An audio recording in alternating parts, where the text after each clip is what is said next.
د هارلیمون او ریانون د واده صرف 15 منټه خوشحالي وه. ولې او څنګه مړه شول؟ سلام او مینا خوږو او نازولو ملګرو، امید لرم چې ټول به روغ جوړ او خوشحاله یئ. دوستانو ویډیو تر اخره وګورئ چې د پوره معلومات خبر درته وشي او زموږ چینل پښتو پوسټ هم سبسکرایب کړئ. مننه.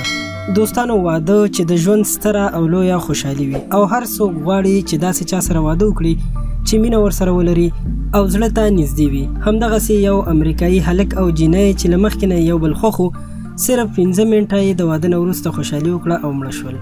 هارلیمون چې 19 کلن او ریانون چې 20 کلنه وه او د یو بل عاشقان هم وو. په مینه یې واده را جوړ کړی و.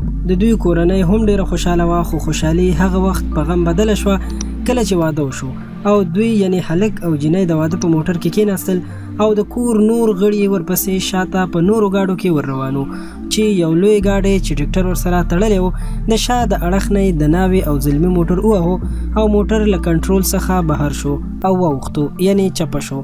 دغه دردونکې صحنه د دوی کورنۍ په خپلو سترګو ولیده.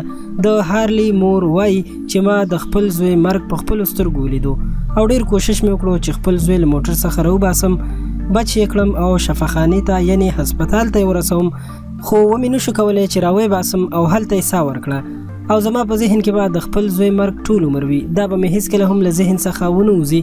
د هارلی خور او د کورنۍ نور غړي ټول غمجن وو. خبرونه زیاتوي چې د لوی ګاډي ډریور نیول شوی دی او پولیس وایي معلومات ترې کوو، هر څه معلومات چې مخې ته راغلل بیا به فیصله کوو. دوستانو دا خبر تر همدې ځایه و. مهرباني وکړئ ویډیو در سره لایک کړئ او له نورو ښایسته او معلوماتي ویډیوګانو لپاره در سره پښتو پوسټ چینل خامخا سبسکرایب کړئ.